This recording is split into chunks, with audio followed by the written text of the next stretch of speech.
Wow. Wow. RedNationBlogga back with another video, y'all. I am in disbelief about what we just witnessed. I am surprised. Last year, when the Rockets lost the season opener at Orlando by like 38,000 points, that was disappointing, but it wasn't as disappointing as this. Tonight was an embarrassment. To be in control of that game essentially for the whole game and to let it slip away, to have a lead as big as an 18-point lead and to let it slip away is embarrassing, especially at home. And I understand that the leads in the NBA with the three-point shooting, with the spacing, they're never safe. And I get that. I really do get that. But this was embarrassing, man. I mean, this was a despicable performance. As good as Jalen Green looked, the stat line, as good as Alperen Sengun looked, this was embarrassing, dude. I'm looking at it now, and I just gave Jalen Green praise for the stat line, right? 0 assists, 2 rebounds, 0 steals, 0 blocks, 9 of 23 from the field, 28 points. This is the part that tripped me out. 5 of 15 from 3. There was a stretch in the game. Jalen started off this game hot. He was 3 or 4 from 3. He was efficient. He was getting his shots in the flow of the offense. It was beautiful. It was just chef's kiss. Chef's kiss.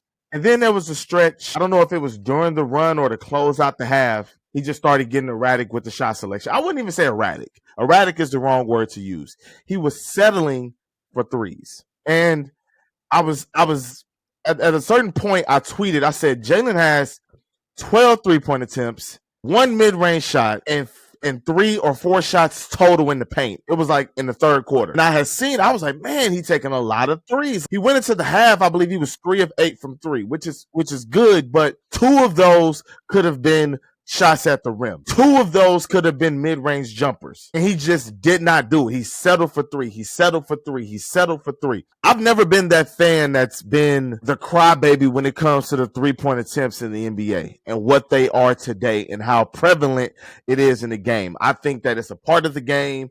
Adapt to it. Shut up. Stop complaining. Tonight really bothered me with Jalen Green. The settling for threes. 5 of 15 from threes. And I'm okay with him shooting 15 threes if the game calls for it. But it didn't call for it. It was a stretch where you missed 4 or 5 straight. Go to the rim. Shoot a mid-range jumper. And you know the worst part about it, in the fourth quarter, he had 10 fourth quarter points. 6 of those points, or 5 of those points, was in the paint in the first half. His only 2-point made field goal was a dunk on a blown team defensive assignment by the Charlotte Hornets. That was his only 2-point field goal, guys. Everything else was a 3. That bothered me.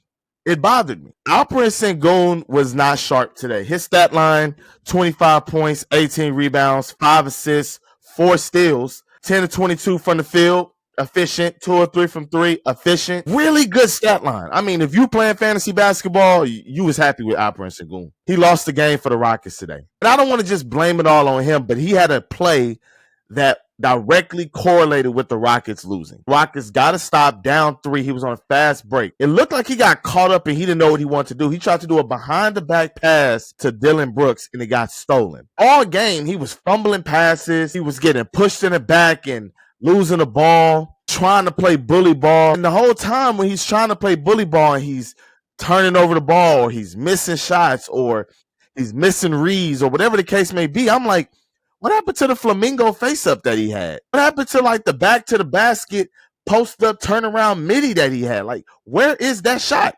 He didn't shoot that shot at all. And when he doesn't shoot that shot, to me, I think, is somebody discouraging him? Because he took 3 threes. I know they like that. Is somebody discouraging him from taking the mid-range field goals? Because it's just weird that he didn't take one. Not one mid-range jumper. Everything was at the paint, at the free throw line, at the 3-point line, at the free throw line. Everything. Very, very, very weird. Really weird. For a guy that shot that well in the mid-range, to not take one in a whole game, especially when the defense throws another look at you and you're not able to bully the guy that you've been bullying all game, switch it up. It's the same complaint I have with Jalen Green. Switch it up. Amen Thompson, I'm not going to complain about Amen Thompson. He played well. The bench really didn't give us that much. I really would have liked to see Tari Eason get more minutes. Dylan Brooks played 31 minutes. He gave us 2 points, 3 rebounds, 0 steals, 0 assists, 0 blocks, 1 of 6 shooting from the field, 0 of 3 from 3.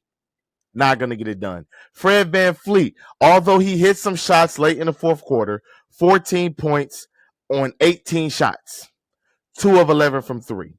And the 2 came in the fourth quarter. I don't know. I don't want to overreact. It's one game. I don't want to say, hey, let's make a change to a starting lineup. Like, I don't want to be that guy. I don't want to be the guy that's crashing out by one game. Like, this was a stupid game. They're going to get their ass chewed out. They're going to have to run sprints. They'll be better. I'm not worried about that in the grand scheme. It's disappointing that they lost, but I'm not worried about it in the grand scheme. But Fred VanVleet and Dylan Brooks have got to be better. Fred VanVleet didn't shoot the ball well the entire preseason. I hope this isn't a Mikal Bridges situation. Maybe not in an instance where he changed his shot, but just he can't make a shot. I hope that this is not one of those instances, because I would hate for that to happen, and I would hate for that to be the case. Fred VanVleet just was looked out of sorts. At one point, I tweeted, I said, please stop shooting, Fred. Please.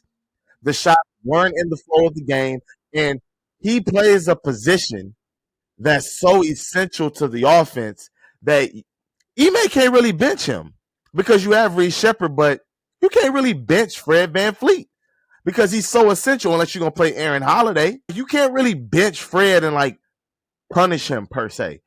Dylan Brooks shot a 3 in transition to like late in the second quarter, like 2:30, 2:40 in the second quarter. Ime pulled him out, brought back Amen. That was beautiful. I love to see that.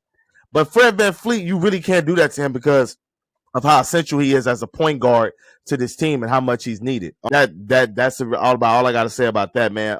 Big credit to the Hornets. LaMelo Ball had like almost a triple-double, if not a triple-double. It didn't feel like it until like the fourth quarter. But as I was watching the game, I saw some stats. It was like 27, 8, and 7. I was like, oh, like it didn't even feel like it. Like it just, his game just, it looks lazy, but it's really good. Like he's really good. Trey Mann is an incredible off-the-bench scorer. That dude was giving everybody who wanted it a bucket today. Every single player. Anybody that wanted a bucket got one from Trey Mann. Grant Williams, way to come off the bench and give the Rockets a new look, give them something different to deal with. That was big time, bro. Like, I got to give you credit. And just shout out to Charles Lee, first-time head coach, first game, and credit to the Hornets, top to bottom. Like, salute. Missing 3 players.